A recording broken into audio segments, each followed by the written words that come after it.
Welcome to the Wednesday, January 21st, 2026 Thurston County Planning Commission. The Thurston County Planning Commission is a resident advisory committee to the Board of County Commissioners on land use and planning matters such as the comprehensive plan and zoning ordinance amendments. Planning Commission actions are in the form of recommendations to the county commissioners, the final decision makers. All Planning Commission meetings are open to the public. Community members are welcome to observe all Planning Commission briefings and work session. Public comment is welcome during the public communications section of each meeting and during any scheduled public hearings. We are currently without a chair, so at this point we need to appoint an interim chair for the meeting. I move to appoint Commissioner Casino as interim chair for this meeting. Second. Sorry. Does anybody else want to do it? All in favor of that? Say aye. Aye. Aye. All right, I'm going to be the interim chair, and it should be noted that at this point we do have a quorum. With that, we'll move on to introductions, and we'll start here in the boardroom, and we'll start down here this time with Commissioner Nelson. Scott Nelson, District 4. Evan Pestinger, District 5. Barry Halverson, Yelm, District 2. And online, I think Commissioner Kaiser, are you there? Yes, I am. I'm Sandy Kaiser, representing and living in District 3. And I'm Eric Casino, and I live in the Lacey UGA and represent District 2. Has everybody had a chance to look over today's agenda? Now, move to approve the agenda for January 21st, 2026. Second. Been moved and seconded to approve the agenda. Is there any discussion or changes that need to be made? Call for the vote. Aye. Aye. Aye. Our agenda is approved. With that, we will look at, we're not going to do any meeting minutes today then. Okay. Just to let folks know, I think Bill should be joining us and Commissioner Fishburne and Commissioner Miller may also be late due to family Okay, we'll circumstances. look forward to seeing them if they can make it. All right, well, with that, we'll move on to the public communication portion of our meeting. Those participating via Zoom, please raise your hand and we'll call upon you. I don't know if we have anybody on Zoom today, but if we do, raise your hand, we'll call upon you. But we're going to start here first in the boardroom. If there's anybody that would like to provide comment to the Board of County Commissioners, we'll start with Ms. Norton, please. Thank you. My name is Betsy Norton. I live in Olympia, and I'd just like to make a quick comment. Kevin Hansen made a very lovely presentation just a little bit ago, telling us about how aquifers work and all this kind of stuff. And I really hope that when we're talking about critical area ordinances, people are open to the idea that this can be a positive thing as well as a negative thing in terms of limited building. But you know, he talked about making water where there isn't any. And I think that I've been reading about managed aquifer recharge, which apparently has been around since 2021 or 221 BCE and in various forms. And I would hope that we would be open to innovation in this way so that we can basically take the extremes of climate change with the really big storms and the really long droughts and use the natural ecosystem functions that are present in aquifers to store the water underground and then release it when we need it, when it's really dry. So that's just an example. Thank you. Thank you, Ms. Norton. Is there anybody else in the boardroom that'd like to address the Planning Commission? All right, we're going to move on to our online guests, and we'll start out with Kyle Willoughby. You have 3 minutes. Hello, can you hear me okay? We can, thank you. Great. Last time couldn't hear me too well. 3 minutes isn't long, so I did give some comments last time. And what I'd like to do, I guess, is just kind of pick up a little bit where I left off. Last time I came, I shared a little bit of the nightmare that my wife and I have gone through trying to get through planning with the county. And in my closing statement, what I said was that a reasonable use should not require an exception. And I'd like to reiterate that. I think We have deep respect for the overall goal of the critical areas ordinance in preserving and protecting our wild places. I think that number one, the critical areas ordinance as it's been enacted right now doesn't seem to fulfill that. It creates, rather than positive incentives to be a good steward, it creates negative incentives where people try to get away with things. Me not being the kind of person that wants to do that, we have not gone that route, and we've, in my mind, almost been punished extra for that. The advice I've gotten from more than one professional in the county, I won't name any names, of course, but more than one person has said, well, you should just do a little cleanup before you have a biologist out or before you have the county out. And so I know for a fact that that is a common practice, that people are destroying wetlands because of the encumbrance that it places on their property, instead of incentivizing people to protect these areas, right? There's really, through the ordinance, no positive that comes out of having water, having a wetland on your property. I really appreciate the comments of the lady right before me. And I echo those, and I support those kinds of initiatives 100%. I think we should incentivize people to have wild places, to have water on their property, and to help them to protect it. and that's going to be very difficult if you take a buffer that is 300 feet or even 250 feet, which on a minimum size buffer is going to be 5 acres, 5 or more acres, in a county where the average kind of size of properties is 5 acres, right? So you end up with nothing left after you apply those buffers, and then are forced to go through the reasonable use exception process, which is extremely expensive. Right now, I'm already way into it, just doing appeals to try to get our project off on the right foot. And as I said before, we're now going into year 5. So I appreciate you listening. I'll be back next time to share more. Thank you. Thank you very much. Up next, we have Christy White.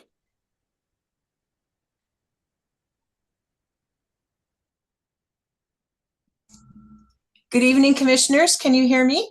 We can. Yeah. Wonderful, thank you. To echo the previous speaker, yes, I've always been a proponent of positive incentives. So I would encourage you all to think about ways that we can encourage people to do the right thing. That's always, in my opinion, the best way.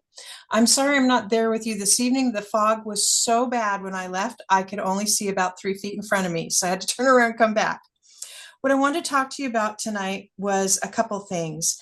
One, I wanted to ask that you all really consider going beyond the FEMA maps for flood, and how that engages the critical areas ordinance, that the FEMA maps are not enough. And there's other best available science out there, but it's going to take an ask from you to the staff to consider that. So my ask is that you ask to look at other maps besides just the FEMA floodplains. And with that, what Betsy had said a couple meetings ago about looking at how all of these components fit together, the critical aquifer recharge areas and floodplains and geological hazards, how all of those fit together. And so we're not piecemealing the critical areas ordinance if we can avoid that. So those are my comments for this evening. Thank you.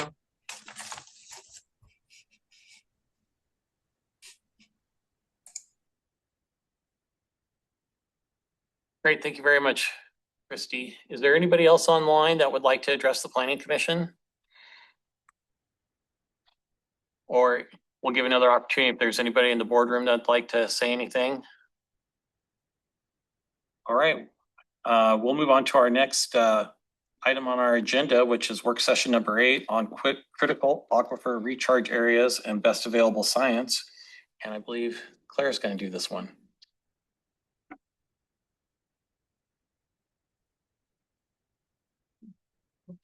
So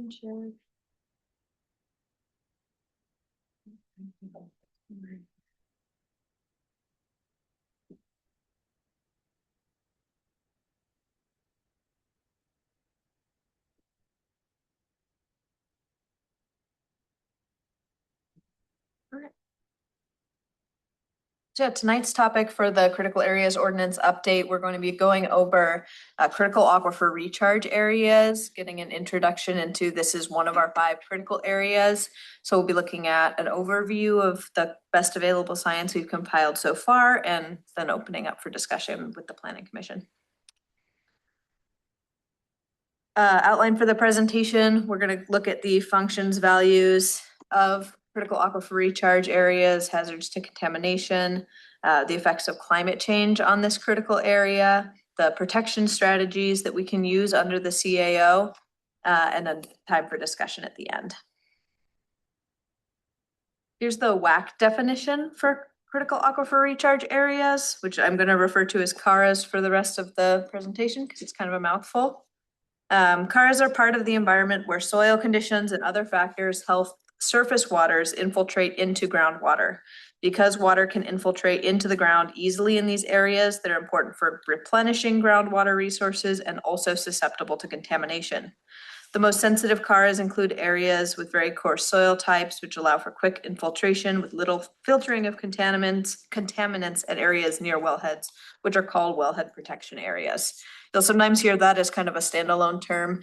Generally, it's sort of, I mean, as far as like the regulatory framework of the CAO is, those are going to be part of critical for recharge areas. So these are just about primarily protecting the water that exists underground. Our code classifies critical aquifer recharge areas with 3 levels of sensitivity, which are conveniently called CARA 1, 2, and 3. These classifications are based on things like soil type and geologic formations, the depth of the aquifer, anything physically about where aquifers are located that can make them susceptible to contamination. The highest sensitivity category, CARA 1, also includes wellhead protection areas. Yeah. I think previously I had asked how much coverage of the county is CARAs, and it was, I think your answer was quite extensive, maybe 90% or something.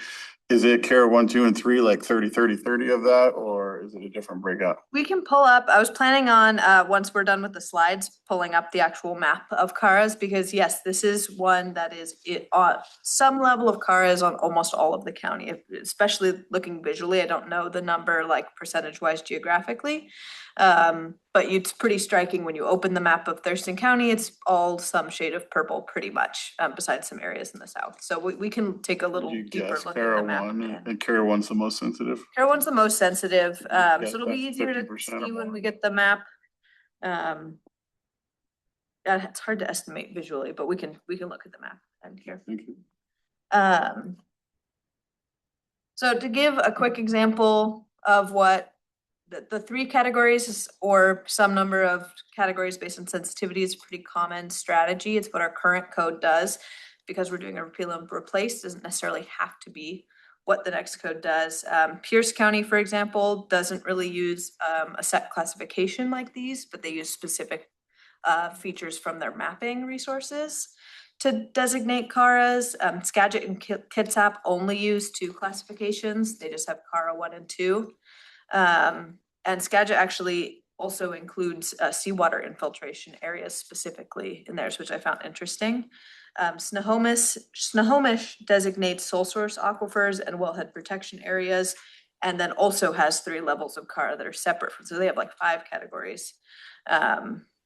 So there's different approaches from different counties. I will say we don't have a sole source aquifer here in Thurston County. Functions and values. Groundwater is a primary source of drinking water in Thurston County. I think the number is about 90%. And protecting it from contamination or depletion is important for maintaining human health and safety. If aquifers cannot recharge due to changes on the surface, like increase in pervious areas, drinking water in wells can run dry. And if water is contaminated by chemicals from spills or sewage from septic systems, people may become sick. Other factors like climate change, sea level rise, and water overconsumption can impact the quality and quantity of available groundwater.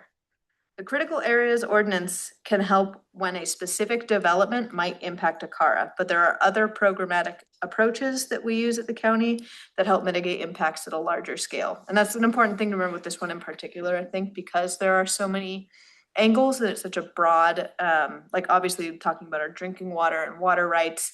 These are very broad topics. The critical areas ordinance has a very specific role in that, and that is regulating development as it's happening to avoid any increase of impact on these critical areas. And it has to have a nexus to that development. Trying to understand these different terminology and between WIRAS, you know what those are, and basins, which Kevin Hansen told me are very different things, sometimes overlapping, but I think we have 5 WIRAS in Thurston County, and aquifers, is that something like there's 5 or 10 of them and they're named and they're big ones, or is there like thousands of them? I don't know what the numbers look like, but an aquifer is a specific geologic feature. So something like a WIRA is more of like a designation around, like, you know, it's the watershed surrounding a river. So if you drop something on the ground here, it's probably going to be hydrologically connected to this specific body of water. An aquifer is just a specific geologic feature in the earth. So you could have a little tiny aquifer, you could have a huge aquifer.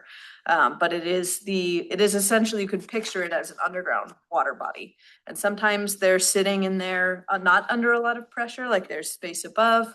And with the milkshake metaphor, you know, if your well's here and it gets below that, your well's gonna run dry, but if your neighbor goes deeper, they might still be drinking water. And some of them are in a situation more so where they're actually under pressure. They're surrounded by things they can't go to. There is no extra air, and those actually create artesian wells, like the one in downtown Olympia where water comes out under pressure.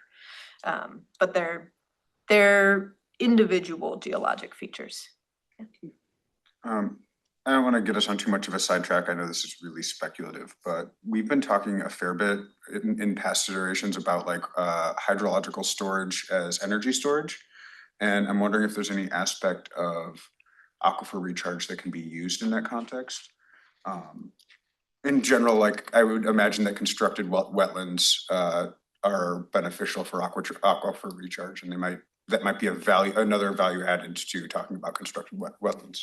Yeah, I can't speak so much to how it would function as energy storage, but I think something that is a consideration for this critical areas, this round of CAO update, and we actually heard it mentioned in public comment tonight, is the idea of manually recharging aquifers and groundwater, essentially by adding usually reclaimed water to them. Sometimes it's literally just by putting it physically in places where we know it will go down into the earth and be stored. With the last time we updated the CAO, I think we were still waiting for a lot of the work that has come out since to be completed on that. So there's better resources available about it now. Kind of follow up to that, which is I know that when people have like their own power production, that can often be used in a way to lower utility bills. And I'm wondering if there's anything that we can, and we were talking about incentives, if there's anything that can be done in terms of aquifer recharge, like increasing the overall pool of water that's available for us, that would also be an incentive in that context. Yeah, the two things that I can think of that are things the CAO can accomplish is creating provisions for manual aquifer recharge and managed aquifer recharge. And another goal of this CAO update, which is facilitating conservation easier. It's not, we've had some of our conservation partners tell us that it's not particularly easy to do now, but if there are folks out there who want to do activities on the land that change it, but that will be beneficial, like making sure we have those processes streamlined in a way that lets it happen is important. Yeah. Cool. Thank you. I might not have understood you correctly. If I apologize.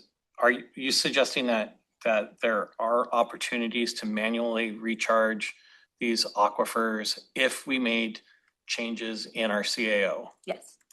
So we can manually recharge aquifers. But we'd have to make a change in the CAO first. Yeah, I don't think we have provisions.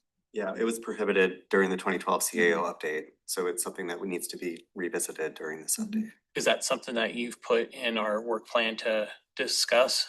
This would be the Yeah. time to start talking about it. This is the time to start. It's very much on our radar as something that Yes. we're gonna need to do some research on, connect with all the latest science that's come out and propose some standards for it for the planning commission to consider. Just on a high level, where would this water come from and how would it get in the ground? Is this gonna be like lot discharges into something or? So are we talking specifically about reclaimed water? Cause Yeah, that, it's a broader there are other concept. We're talking about specifically reclaimed water is the title of what is prohibited in the code. So in the use table for CARAs, there's a section for reclaimed water. And the use of reclaimed water to recharge cars was not allowed in the last update. Okay, so we're gonna work on put reclaimed water in there, but we can already do naturally occurring water from somewhere else. you can, for example, you can take like, with climate change, we're gonna see like increased like duration of flood events and increased flows. We can store that water hypothetically. So you see like areas in the, like the perfect example is in the Yakima Basin where they have a developed water project and they take the high winter flows and they take them out of the river and they put them into like infiltration galleries and they put that water back in the ground and then it's available in the summer. Those have been understood as like these kind of like big, like you only do it if there's a really big problem, but it turns out we need a lot of water. So those kinds of things that looked big and innovative and like might start to look more commonplace. So the county does have, for example, a responsibility to mitigate for all those permit exempt wells. If you saw Kevin's presentation earlier, and that involves projects that either buy up water rights or put water that wasn't going to end up in the ground into the ground. Are you talking about all the ponds and stuff along the interstate there going through Yakima? I'm not sure There's if those are holding the ones, ponds and recharge? but I'm not sure exactly, but the Yakima River project was a 30-year negotiated. You know, they dug all that out, get the gravel to build the highway and stuff, and then they made them ponds and for fishing and recreation and put trails all around them. They might be even newer, as I know. I wanna say they might be a little different, but the idea is they took water out of the river during high flows. The other thing to think about is we're entering a period where the flows that we're gonna start seeing from the impacts of climate change are not what like fish are adapted to. So you'll have higher peak flows, you'll have longer durations. Those are essentially that's the worst case scenario for fish. So there's actually an opportunity here if we can get that water out of the channel and into the ground. It's a huge win-win. It allows you to lower those peak flows and increase base flow in the summer and make water more available for people. Like honestly, it's really exciting. Is this something that the bottleneck would be the mechanics of it? The bottleneck right now is finding sites where you can do it. Where you can pump the water back in Where you can, or infiltrate the water back in? where you can flood essentially, infiltrate. So that's the limiting factor right now. So we don't want to, for example, take really productive farmland out of production to make water if we don't have to. Super cool. Aquifers also help provide a consistent source of cold water to streams, lakes, and rivers, especially in the hot, dry season. And so we're just talking about that balance between too much water sometimes, not enough other times. Aquifers are really important for keeping cold water around. I mean, there's basically a big root cellar under all of our surface water that can come up and out and into that surface water in the dry season. Many species of fish, especially salmonids, rely on clean, cold water for their spawning habitat. Groundwater discharges through streams or springs or stream banks year-round, and aquifers keep water cold inside the earth. Human impacts and climate change mean that stream temperatures are, in general, rising, and water quantity is low in the dry season. Cold, full streams are important for habitat quality and fish survival, and if aquifers cannot recharge, many aquatic species may not have a healthy habitat. If aquifers are contaminated, those contaminants can make their way to surface waters and harm the environment and human health.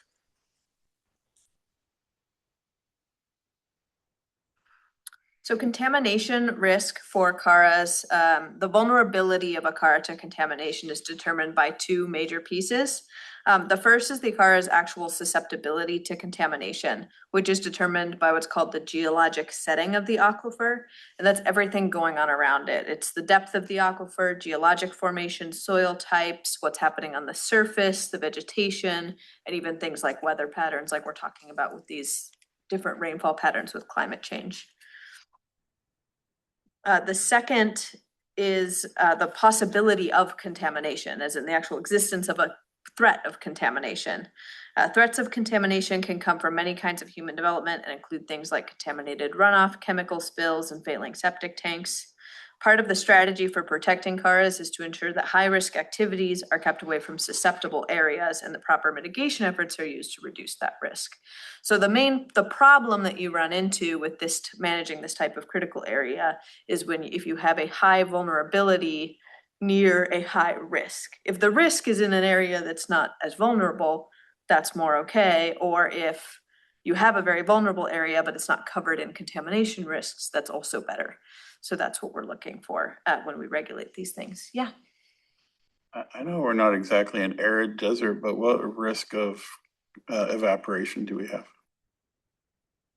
That's more of a problem in the like hot dry seasons for the surface waters. So with CARAs being depleted, it's a lot more about water use and different rainfall patterns. Like concentrated rainfall is not as good for CARAs as like steady, even rainfall, because floodwaters tend to just run away rather than hanging out and pouring into the ground. So it's not necessarily going to be evaporating out of the earth, but there are other patterns of evaporation or patterns of temperature that impact CARAs.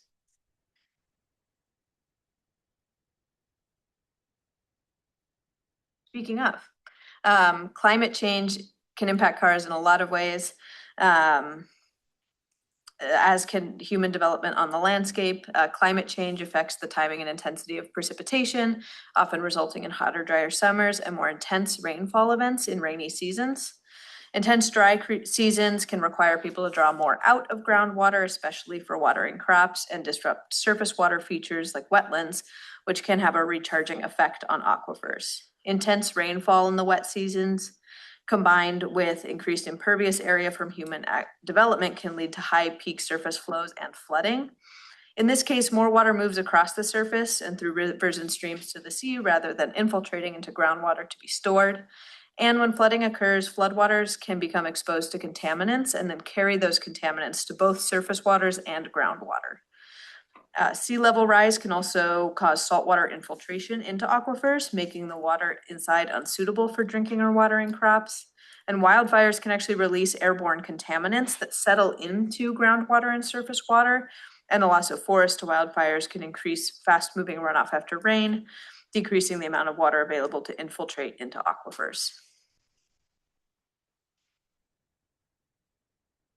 So the main strategies that we use to protect CARAs when it comes to development and to permit development that could impact CARAs is to identify them.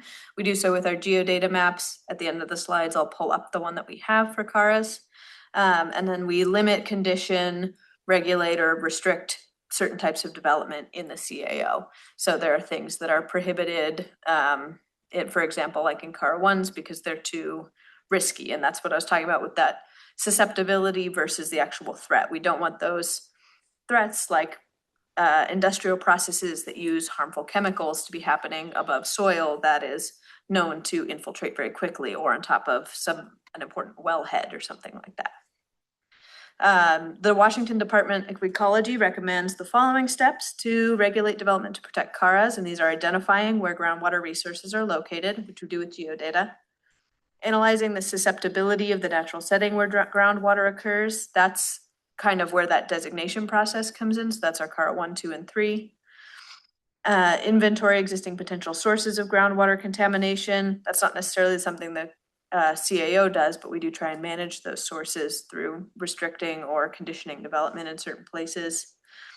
Classifying the relative vulnerability of groundwater to contamination events, designating areas that are most at risk for contamination events, and minimizing activities and conditions that pose contamination risks. So those are all kind of broader goals of both the CAO and some of our also programmatic efforts. Ensuring that contamination prevention plans and breast management practices are implemented and followed. And that's something that more might be like a condition for a certain type of development if it's happening near a CARA. So I have particular concern about large water users. Whether I mentioned earlier in the presentation about Swire, Coca-Cola, it's not in the county jurisdiction, it's in a different jurisdiction, but still, it's an example. We've heard and talked about previously data centers, and they're both notorious users of electricity and notorious users of water. There's a lot of communities that have been built in recently where the residents find their tap water running dry very quickly. And someone who won't be named, but who gave a presentation earlier today, said that we should, I asked what kind of protections or regulations or zoning or any of that could we do to protect for those? And he said a couple of things. One, that he didn't see as big a threats from data centers as he sees from big, he called them deep box, but large warehouses for basically, the Amazon style warehouses, large warehouses. And second, he said, if you could get all of the rules around it to focus on the closed basin nature of each of the basins, that anything you use needs to be mitigated because it is a closed basin. Everything you add is, or everything you use is taken from somewhere else. Do you know anything about the concept of closed basins and how we could have any kind of protections and permitting strategies related to those? That's something that we can look into as we because this is the intro and then we'll go develop code. We can see if other jurisdictions are managing something similarly. We'd also, I think this is one of those situations where we'd have to do research into what the scope of a regulation imposed by the critical areas ordinance can be. There's issues when it comes to doing development specific regulations like the CAO around nexus and proportionality. But mitigating impacts falls within that generally just as a concept and framework in critical areas. Some of the impacts from these things too are related much more to things like water rights, with the CAO doesn't touch at all. It's just a separate legal framework and everything for managing water rights. But there still are things that we can explore, like limiting extractive uses in certain CARA levels, like maybe CARA 1 areas. We want those aquifers to be full, so there's additional land uses that we add because we basically have a big table that says what happens with a bunch of different land uses if they're in a CARA area. That's up for editing in this round, and we are looking to Planning Commission for ideas on specific changes that should be made to those land uses. So Perfect. Thank And you. I'll add, the other kind of natural protection that we've already essentially built in is the underlying zoning that makes it really hard to do that type of development in a lot of these areas. And we think about, that question about some of those industrial water users. There's a reason that they're not in the county because they aren't able to hook up to a system that ostensibly still has legal water available. So it's pretty unlikely that they would be able to drill a big well, industrial style well somewhere in the county, even if the underlying zoning allowed it, which probably wouldn't. And then they would have to mitigate for that water absolutely to be able to attain any right.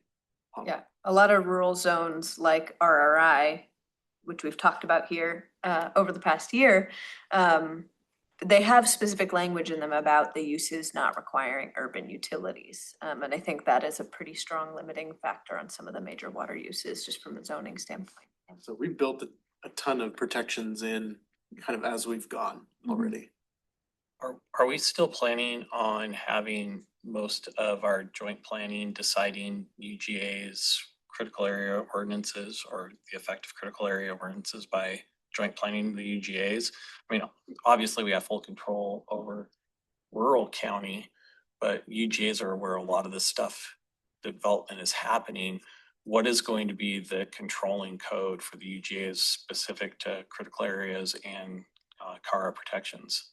I think that's still up in the air. I know that one of some of the work that we're doing is to try and harmonize those with the city's critical areas so that those UGAs can actually reach the densities that they're planned for.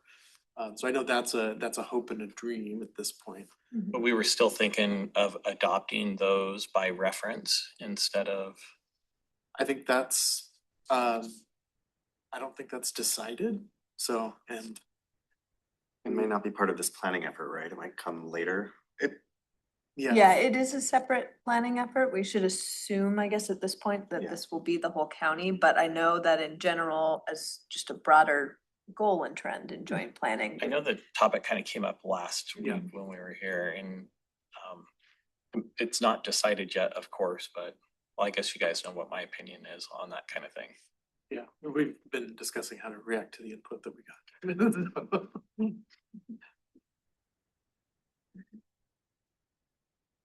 But yeah, all that to say at the end of this slide, there are a lot of things also that are non-CAO that regulate or help to alleviate impacts to CARs. I mean, I think if you were here for Kevin's presentation beforehand, his team is involved in a lot of those efforts. Also, our environmental health department does the regulations around septic, which is a big one for CARs. Obviously, there are things in septic tanks that you don't want in your drinking water, and that is more so environmental health as far as their rules go. Did you have a question, Commissioner Bartlett? No, I'm fine. Okay. Do we know if, when we start getting into the code on this, if we would be able to write in anything about perk testing because of a threshold on impervious surfaces or something along those lines? I mean, we obviously do perk testing now for environmental health reasons, but if somebody wanted to add, 20,000 square feet of impervious surface, are we gonna make them perk test that first as part of their stormwater requirements? Or is that something we write in here? Or is that something that gets right in at the drainage manual? That would probably get written into the drainage manual.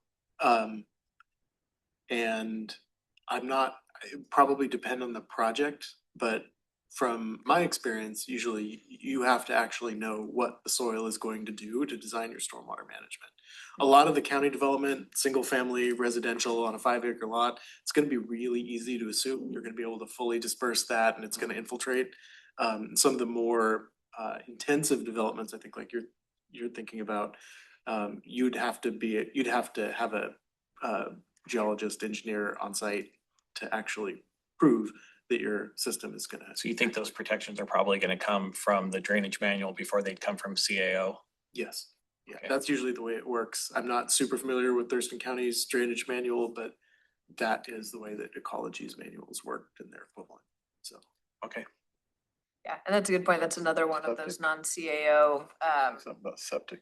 regulatory tools that also impacts Oh, CARs is stormwater. Okay, so our major discussion points, or at least starting points for discussion, obviously folks can bring up or ask any questions that have come up from this, but CAR designation and delineation, how they're classified. Again, if we do change anything about classifications, we don't have to. It's just one of the things that's possible with this update. That we do still need to meet the WAC definition. Like that's the kind of baseline, and then most counties will get more specific or add on to that baseline. And that's generally kind of the legal framework. If you go down to a smaller government, whatever government is above you, you kind of have to do what they say, but then you can also add to it, but you can't take away from it. Allowed uses, there's a table in the code that talks about allowed and restricted and permitted uses and what level of CARA they might be allowed in, what type of permit is needed to develop that sort of use in a given CARA. And there are some, as we've kind of talked about already, some new uses that have come around or become more popular and more of a community concern since the last CAO update, like managed aquifer recharge with reclaimed water, battery energy storage, warehouses, some of those hot button issues that relate to CARA's and all critical areas really, we'll have to think about for some of these critical area use tables. And the permitting process, this is probably the only of the 5 critical areas that I don't anticipate big overhauls to the permitting process. This is one a lot of uses are either just not allowed because they're unsafe to essentially have in a CARA, or you can just go ahead and do it, or there might be impervious things to consider, some other development standards, but it's not compared to some of our other critical areas, like if you think of a wetland with a buffer where just nothing can happen and it needs to be undisturbed. CARs don't function exactly like that, and so I don't think as many, and they don't usually require nearly as much reporting, because we kind of know where they are. We have the GIS maps ready. Obviously, there are larger, more complex projects that are going to run into, like the example with the stormwater and perk testing and getting geologists on site. But this one is one of our simpler ones to deal with at the front counter, which is nice. So our implementing staff, as of this point, haven't made any major recommendations to change how we handle permitting in CARs. Currently does, for single family homes in the county, are there any limitations on building single family homes because of aquifer recharge areas? Outside of, I think, you have to, your septic has to meet environmental health Yeah. code in general, but no, they're allowed. More intense uses are usually the ones that are going to be affected by. Yes, a lot of the uses that you see disallowed in CARs are like different types of industrial uses. There are some, storage tanks are one that come up, and some folks do install tanks at their homes, like if they have propane or something, or you might see that at a gas station or something. That's probably one of the most common permit types in my experience. Like a farmer's fuel tank? Yeah. Okay. Yeah. Storing fuel and other chemicals in tanks permanently. Obviously, that is a thing that could spill and it presents a potential issue for CARs, but that's one of the more common types of issues with CARs. But yeah, a home is which is probably why we don't hear about it as much, because most of our folks who come in and are doing permitting stuff at the counter, they just have a house, or they want to have a house, and they're not gonna have as many issues with CARs. A related concept we hear about more often are impervious surface limitations that are designed to achieve the same effect of protecting the groundwater, but are not technically CARA regulations. Yeah. So that makes sense. You see strange things on YouTube, including lots of videos about people who are homeowners who set up like catchment things for rainwater and storage of their own, which seems brilliant. But then you see weird situations where like municipalities or jurisdictions come and try and punish them and say they're stealing their city water or whatever. Yeah. We don't have any type of issue like that here, do we? I don't know, that's a water rights, not a CARs. I wanna say there's a specific limitation. I wanna say it's like roof square footage area that you're allowed to use. I don't think we see a lot of it here because you can punch a single family well pretty easily, usually. It would come more into play in areas where, for example, like water rights might be, like you see it like the sand lawns. That's an example of where you do see a lot of rainwater reuse, where they're putting in, I think like 10,000 gallon tanks under decks, kind of a thing. Giant cisterns. I don't know that it's super common here, but you could see that in the future. That's what I'm guessing. It'll be a thing in the future. Yeah. I mean, I think it's something worth not to that level, but at least if we're talking about the household rain barrel level of these sorts of things like we have, I think that's something that's well worth encouraging. Those are pretty minimal impact. Yeah, the amount of water that they store. It's kind of It appears the majority of the restrictions in Washington state code relate to only capturing off of elevated man-made surfaces and not using it for drinking water. Other than that, it seems pretty loose. It's gotta be off your roof. Doesn't require permitting, at least not in our county or in the state. There would be public health requirements for, they'd wanna see how you're using it, making sure you're not mixing potable, non-potable sources. Has staff considered whether or not our CARA classification system is still appropriate for what we have, having 1, 2, and 3, unlike if other municipalities do it differently, are we missing out on something? I wouldn't say necessarily that we're like, there's an issue with it or we're missing out on it. It's just one of the things where we have an opportunity to think about it now and look at what other municipalities are doing. But I think the end result of how we classify them is not particularly different than most of our similar municipalities. Do we have, or what amount of complaints or questions do we get about farmers and their access to water? Do they say they have a hard time getting it, they can't get enough, or has that not been much of an issue? I'm not sure actually, because I don't do much with ag, and I know ag and critical areas is kind of its own separate thing. I know agricultural lands aren't part of the scope of this update. But I'm not sure what the baseline of our farmers' water situation is. If you haven't had water for a long time, you're not getting it. I think there are some areas where there are either prospective or current restrictions on the time of year that people are allowed to use their water rights. So I've. And if you have it, lots coming after it. Lot wants it. Yes. Do we have very many canals here? No. The example that Kevin Hansen gave earlier is one of there's that diversion dike on the Nisqually that feeds the old Yelm power station. Yeah. Commissioner Bartley, you have some? Yeah, I mean, for one, to go back to a good point you made earlier about like overlapping jurisdictions, it does seem like this is an area, like, I know that usually we tend to defer to the cities on these, that's been the policy in terms of areas where our uses are overlapping. And this seems like an inappropriate place for that, given just the direction of water flow, the direction of this is a much more intensely communally shared resource that we would have to be much more collaborative on. And then also I just had a question about, I haven't been able to find anything on it, and this might be a side quest for me later.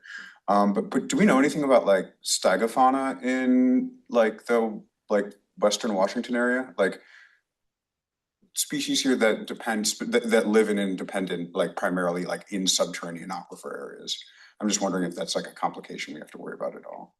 I can look into it as I continue compiling best available science. I haven't seen anything in what I've read so far. But I would like to learn about that, so maybe I will. Okay. We'll ask our geologists. Yeah. Thank you. Yeah, I bet they do. So the Port of Olympia, I think they're the third largest landowner in Thurston County. I haven't seen the county done very many partnerships with the port. Not that that's a bad thing. Some of their partnerships are strange. But if they are a huge landowner, and today you mentioned not having a lot of available places for recharge, flooding places, do you think there's any potential on any port properties within the county? Not knowing all the port properties off the top of my head, I'll say that that's not a place that we're looking if we're thinking about our Stream Flow Restoration Act requirements. It hasn't been in any of the conversations I've heard of. Usually you want a place that's really close, like the closer to the water you're trying to put in the ground, the better. So you have to, you don't need as much infrastructure to move it because infrastructure gets expensive. Who gets the credit for the recharge, where the water originates or where the water goes back in the ground? The county gets it. County gets it no matter what? The county gets it if the county puts it in. So if It's who does the project, basically. So if we get Watts reclaimed water and we run it out to Pattison Lake. That's a good question. So if they take their water and put it back in the ground, I'm not sure how that one works. We should write that in the code that we get it. And then you run into another way of I think that's the state law. local governance is Lots Water isn't Lots Water. Lacey, Olympia, Tumwater own the water. Thurston. Well, if it comes from my toilet or my sink and then it goes down to Lot and gets back in my backyard, I think that's my water. But they do, because I've talked to So Lot bought, to give you an idea, I don't think there's any, I know there's not any current plans to infiltrate on the port property because Lot has bought property next to my parents Oh, wow. Clear down there. to re-infiltrate water, reclaimed water. And when I talked to them about using it for irrigation instead, because I've been on this mission for 20-some years now, I was told by Lot, well, we can't do anything about that because that's Tumwater's water. So How do they Seems get? like the that's how needs that works. clarification. This is clear down on Waldrick? Not quite that far. Okay. But how are they getting it down there? They aren't. Oh. Were they planning on piping They're it going to down? pipe it down there. Okay. So yeah, they bought, I don't remember how big the property was, like 10 or 20 acres Wow. To flood it? Commissioner Bartlett, No. you had something? to inject water. Oh, okay. I mean, one, obviously, this is something that needs clarification, but to what degree can we use, like, people who have residential property or industrial property that hasn't been developed, that do they have any opportunity to benefit from using from essentially us using their space for recharge opportunities or infiltration opportunities? Because that seems like one way to get around that we don't want to use up important agricultural land and in terms of what we can access. I mean, it would have to be, that's getting back into the idea of helping to make more like voluntary conservation or restoration efforts easier in the CAO. I would say the main benefit, I guess, is that they get to keep having drinking water, which is a big one. But yeah, I don't know exactly what that would look like. Are we actually concerned about manual recharge water areas taking up a lot of farmland? I mean, if Commissioner Nelson's talking that they buy 10 or 20 acres, that's really a nominal amount of land as compared to, the rest of the farmland in the county just for manual recharge. Is that a real concern? I'd say we are concerned about like taking farmland out of production. I would say yes, it's a concern because Lot also wants to buy our property, How many acres do they want from you? more than 100. And not to get too far into it, but the discussion we had was, well, we want to buy this property because we want to infiltrate the water. And they're assuming that it's going to change the aquifer level, which I don't even know where the aquifer is there. And so but then they want to start doing wetland restoration and other things, which would mean that those parts of the property we would no longer be able to farm. And at some point, they would go to the point where it would all be unfarmable, is their plan. So even if they're only buying a few acres, their plan could end up creating a lot of unusable acres. Is manual recharge done through a mechanism other than infiltration? Like a reverse well with a pipe coming from Lot? You Or can, is you can do direct injection. Mhm. That's a thing. Mhm. The other way, the low infrastructure way is to infiltrate? flood and let it soak into the groundwater. And yeah, you can see examples of that. Lot has constructed some of those facilities for the purposes of reclaimed water. Just to use that example, out in Hawks Prairie, they have one. There's one on St. Martin's campus. They look like big stormwater basins. So are we gonna convert all of our stormwater basins into manual recharge zones? It's really just a question of like, they already are recharge zones. Yes, they are. Do you take runoff from somewhere else? So, water from offsite, and could you put it into some of those? Maybe. There are reasons you might not want to, and you might want to have separate ones because clean water is easier and you need fewer, like you might not need a polishing layer in it. So there are reasons to not use the stormwater ponds to infiltrate clean water. That dam on the Nisqually wants to release water, we should just divert it. Just let it go, divert it down, right down Eaton Creek. You know what's perfectly positioned to be a really good aquifer recharge space is that quarry. You know, on the Black River. Yeah. Perfect location, size and shape. Maybe they'll sell it to lot. Maybe Lot can buy them out. All right, well, does anybody have any other questions for Claire on critical aquifer recharge areas or the best available science associated with them? Good presentation. Thank you. No, thank you very much, and This Way isn't the ahead end, of is it? You're on here till 8:30. I know, so I meant to prepare a feature-length documentary, I'm sorry. you could, you could, I'm not complaining. This Did you is great. Thank Kevin for could you still show us the Yes. Cara map? Yep, yeah, I wanted to get the, just Oh, for okay, yep. posterity's sake, the record or the schedule, that's the word for it, up on the screen. So next time we'll be coming back with a similar presentation like this for frequently flooded areas. And the next one after that is gonna be our first look at a new piece of code, so that'll be exciting. And yeah, there are a couple changes to this schedule. With obviously the whole thing got bumped back to that power outage. And then we also have added a meeting in May to hear from Department of Fish and Wildlife, kind of like how we had DNR come and talk to. They wanted an opportunity to come go over some of their policy goals in regards to the guidance that they put out around fish and wildlife habitat conservation areas. There is my contact information for anyone who needs it. And then we'll share our GIS maps.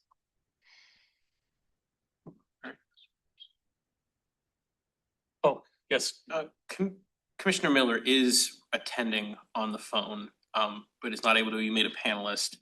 She is curious about drinking water in the school district, and wondering how it's potentially impacted by the cars, but she's not entirely sure if those tie into each other. It would depend on the school districts. There are some, I believe, that actually have their own, they have their own like little water systems. So I can think out in Rainier, they do. Specifically, she's interested in North Thurston. North Thurston, I do not city know. water. My guess is that, I hope that's city water. So, So, Yvonne, it sounds like it's city water, not county water. All right, so this is our, this is publicly available geodata map of critical aquifer recharge areas. Everything that is not blank white color is some kind of Cara. So it's a lot of Thurston County. So this, let's see if I can get my mouse on here, yeah. Is the gray supposed to represent streams or rivers? Yes, those are boundaries of specific Cara designations. So if I zoom in a little bit more, it becomes a little more visible, but you can see how they squiggle around different areas. So this color, the lightest one, Car 3. that's Cara 3, which is the lowest. If it's still designated as a Cara, there's something there that is still susceptible, but it's the lowest susceptibility of anything that we consider a Cara. This medium purple is level 2, it's in between. And this number 1 is the most sensitive area, so it's the darkest purple. On And again, the that also includes wellhead On protection. the airport. Is that the airport? Yeah. That's Portland, if you were wondering. Well, there we go. Is Flood the flood sound airport. area unusual in this regard? Like, is this a us thing or is this just generally how watersheds be? this is a Thurston County thing, because this is basically the, Kevin had a map earlier. A lot of our soils are glacial outwash, which are really good at infiltrating. If you go north, you get a lot more glacial till, which is a lot poorer infiltrating. So, yeah, it's a lot finer, it's harder to push water through. So we do have particularly well draining soils. The way I think about it is we've got a lot of gravel mines here. If you've got dirt you can pull gravel out of, it's also probably dirt that water's gonna move through pretty quickly. Little Rock is Little Rock because it has It's a Little bunch Rock. of Little Yeah. Rock. It also creates more intrusion from septic systems because it flows through it a lot easier. Yeah, that's very true. So Which is why they put a lot of sand into these built up septic systems now. Is that like, this is a stupid question that was probably answered in the presentation that I missed. But how connected is this to the rest of the Sounds water systems? Like, do we have an unusual responsibility in this regard for the larger aquascape of the Puget Sound area? Or is that stuff just kind of stuck here? I would say that we don't have like an outsized impact on, like, we aren't having an impact on like Seattle city water or even north of us. If you do look at the kind of the flip side of that, which is wastewater, actually we have some of the best wastewater treatment in Thurston County in the entire Puget Sound. And there's actually more of an impact from North Sound water moving into the South Sound from wastewater. So we are the net recipients of bad water. Oh, great. Love that. Yeah, that exists. Yeah. And underneath it should be a foundation. So, I mean, correct me if I'm wrong, but it looks like purple's maybe 25% or less, and maybe dark purple, number one. Middle, number two looks like 30%, maybe light purple's more, like 40%. That's about what it looks like to me. Yeah. It's probably a fair estimate. Are you familiar with the Ice Age geologic history, that there used to be a huge Ice Age lake over, I think, pretty much southern Lacey out to Nisqually, and that it, just like the one in Montana that gave us the Columbia River Gorge, this one melted and wiped out and drained out more through, I think, out through Grace Harbor. What? The Chehalis Gap. Is that what they call it? So are there, like, when I saw that historical stuff, they said that the Ice Age glaciers didn't come down as far. They kind of stopped north of the Mima Mounds. And Kevin's map that he showed us today showed glaciation all the way down, ice all the way down, probably to Rochester. I think there were lobes of the glacier that did like push out. It's called the Puget Lobe Vashon Glacier Yeah. that came down. It is both true that you within Olympia, you can find like a glacier divide, and if you go in some places farther south, you can find a little bit of it, yeah. And then if you count the glacial lakes as an aspect of that glacier in terms of the way that they're impacting the landscape, you get another sort of bulge out from there. Claire, do you need any decisions or direction from the planning commission today? Only what you would like to give, if there are any particular ideas of things that we should go and look at before we bring code back, we can. I really like the idea of you guys running down that manual recharge. Mm-hmm. That'll be an important one. Yeah, and I would definitely be interested in ways that we can engage landowners in that process more. In that same vein, I would echo Kyle Willoughby's comments about, can you please incentivize people to have water on property instead of disincentivizing? And have you all thought at all about that? Are there any ways we can make some Well, I think policy or anything to incentivize? a big first step that is a big goal of this update is just to make that permit process go. Yeah. People, even if they do still have to, get reports done or meet the requirements to not impact critical areas. I mean, that'll always be there. Big no net loss of critical area functions is always going to be part of the code. But if the actual process of getting to that conclusion is easier for folks, I mean, that's a huge goal of this update. Yeah, I think You mentioned that like this particular thing, CAO is not, or I'm sorry, SCARA is not as divisive. The permitting counter doesn't have recommended changes, but other things are a little more divisive and cause issues. I would imagine wetlands is one of them. It's the thing we hear the most about from landowners. And, I think most landowners probably are in general agreement, yeah, we care about our water, we want to protect the water. When they hear about wetlands, it's an argument of like, is this just a puddle? Is this, how is this defined? Is this Not even that helpful or wet. useless? Yeah, what, yeah. How many days of the year, blah, blah, blah. Are we getting anywhere close to better definitions? Like, is it well defined right now? What exactly is a wetland? How long the water has to be there? How many days of the year? How much? How deep? How far? Those definitions are very, very well established Mhm. through like Army Corps guidance. Okay.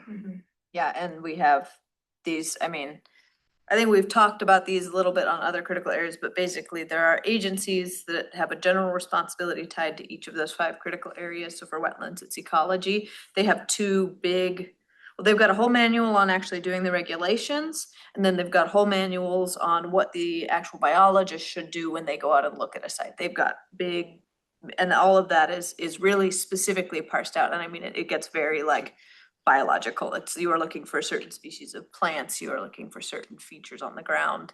This many plants, this much clay soil, like Mhm. it's very, very checklists. Yeah. Yeah. And what, I don't know enough about wetlands to understand the science, but if we get wetlands here, is there some kind of presumption like that's the water table? Like it's staying there permanently because it's not soaking in because it's already at the water Not table? necessarily. There's some that are like groundwater influenced, and there are others that they essentially appear because it rains and the water stays there for long enough for non-aerobic conditions to exist for a certain portion of the year. It's still, that's still hydrologically relevant in the fact that it is staying there long enough means that it has more time to soak in, that it is a more effective recharger. I think the ecological component makes a lot of sense, but having a stronger hydrological aspect of that, I think would help people understand this a little bit better if they are seeing their wetlands as the top of a feature that they share responsibility for with the rest of the county, rather than just a thing that appears and disappears and Yeah. I didn't even see a frog, And something that ties directly to their ability to use the water that they have a right to. And Exactly. I know one of the sources in the staff memo tonight, I think is titled Surface Water and Groundwater, One Resource. Yes. And yeah, so there is definitely, there's science out there backing that hydrologic connectivity and the importance of that, yeah. I don't know if it's a legitimate policy or it's just the way that environmental health has acted, and if it could be transferred to CPED, and maybe it's already being done. But at one point over at environmental health, if somebody was having an issue with their septic system, to avoid the whole asking for forgiveness instead of permission issue, environmental health had a policy that if you called them up, like if you called up Art Starry and said, my septic system is having problems, can you help me get this sorted? He would not bring the hammer down on you. When it was, he would do everything he could to try to get you up and going and back into compliance and those kind of things. It seems that we've heard some complaints, especially, it might be tangential to Mr. Willoughby's, that if he asks for help on something, now all of a sudden his project's getting shut down. And that does lead into situations where we have people asking for forgiveness instead of permission. Is there something that we could do policy-wise that incrementally better is still a more positive thing than beating up on people because they're out of compliance? So most folks who, the first thing about this question is that the code compliance process in general isn't necessarily part of the CAO. And then the next part is that I believe that most of, if not all of the folks, or close to all of the folks who interact with our code compliance do so through a voluntary compliance agreement, which is essentially them receiving the steps to make whatever they have done right. And for some people, it is just getting the correct permit, and they make sure that they do that, and then the review goes through and they comply with the conditions of that permit. For some people, it might mean actually altering something they've already built, but that the primary mechanism is essentially to walk through things with our code compliance department through a voluntary compliance agreement and work towards remediating whatever the issue is. And I think to further address, I think there are ways that you could make it easier for somebody to do the right thing, like replace their failing septic system. So that I know is something that that we've discussed internally, like how do you make doing the right thing, like replacing your septic system, doing a restoration project, like how do you make sure that we've right-sized the requirements for those so that we're not disincentivizing doing the right thing. So That's the big concern. yeah, it's a concern internally as well. All right. Well, does anybody else have anything for staff on this particular issue? Thank you very much, Claire. Yeah, of course. Thank you all. We're going to move on to our next item on our agenda, which is staff updates.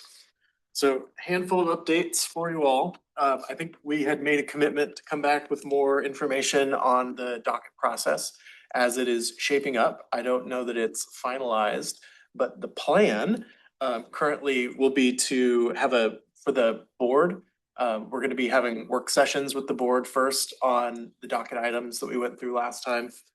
We're shooting for a mid-February first work session with the board. And then a follow-up work session in mid-March is the plan.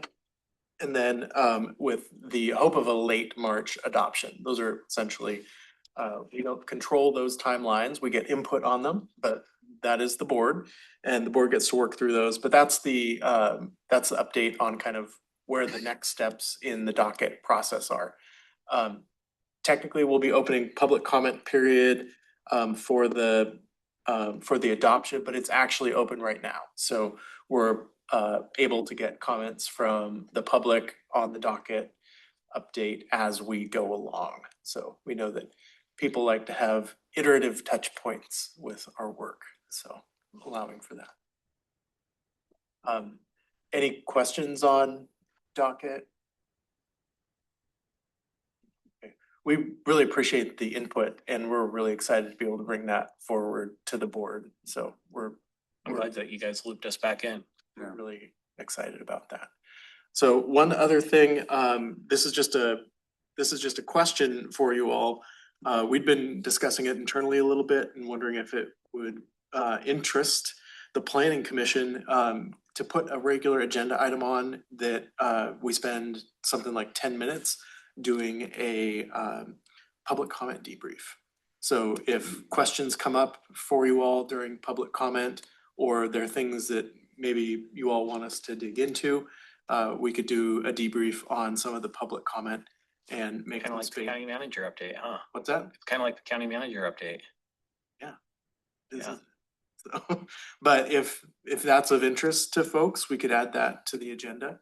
Honestly, I think it would save us a lot of like trying to reference back to things. That was our thought. Yeah. We talked about that part. So it would be an update on comments from the previous meeting. So what I think the plan would be is, so we get public comment at our meetings. Right. It would give us just kind of a touch point to, we might be able to revisit something that Christy brought up. And you could ask us questions, we might be able to provide a little bit of extra context, discuss it a little bit. Or there might be an opportunity for you all to send us on a research mission to dig into answers that we don't have offhand. So but again, that is specifically like for the meeting before, or for meetings before. Be for the period that just happened. I right? would, I think the intention was to be able to basically talk about what we just heard. Okay, cool. In the public comment. I like that idea. Yeah, I think that'd be great. I know at one point we were talking that we'd have on our agendas, we'd have standing questions from the planning commission and like a to-do list for staff that we were gonna include, but we really haven't left you guys with anything to follow up on. So maybe following up on public comment could be one of the very first things that we do. Okay, we'll put that on the regular agenda. And that's that's it for staff updates. I know in the past we've used this time to talk about comings and goings and hirings, but we don't have any in our group right now. There's some movement on the I think what are we hiring up?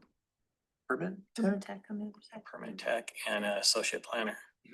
So a couple positions open, but trying to find new and meaningful things to talk about during staff updates. Is there anything that you all would like to hear from us during this agenda item?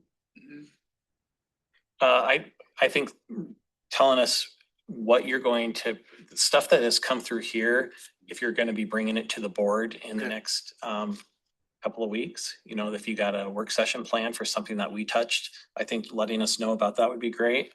How we can And- best stalk Kevin Hansen. How we can best stock Kevin Hansen's always a good one, like give us his Google Calendar. And then if you get feedback from the board on anything we touch, I think that it would be interesting to hear board feedback or action that they've taken on anything that we've touched. That was one of the things we had requested is feedback on every action that we've made a vote on. What did the board do? Yeah, just And what questions did they have? the circle back. Yeah. Okay. Like today, the board approved the Gorgas open space tax credit. That would be an example. Gorgeous. Or Not that some of us don't pay attention to what the BOCC does, but It's good to close the loop. yeah. All right, we can do that. I like that. All right. That it for staff updates? That is. All right, we'll look at our calendar then. Our next meeting is scheduled for February 4th and it's pushed around a little bit. I don't know what the topic is, but is anybody planning on not being able to make the February 4th meeting? Commissioner Nelson might not be in, and hopefully we have new appointment and everybody else available. The next meeting after that will be February 18th. Does anybody have any conflicts that we should know about? All right. Does anybody have anything for the good of the order? I just think we need to go forward with a vote for chair and vice chair next time, regardless of where we're at on appointments.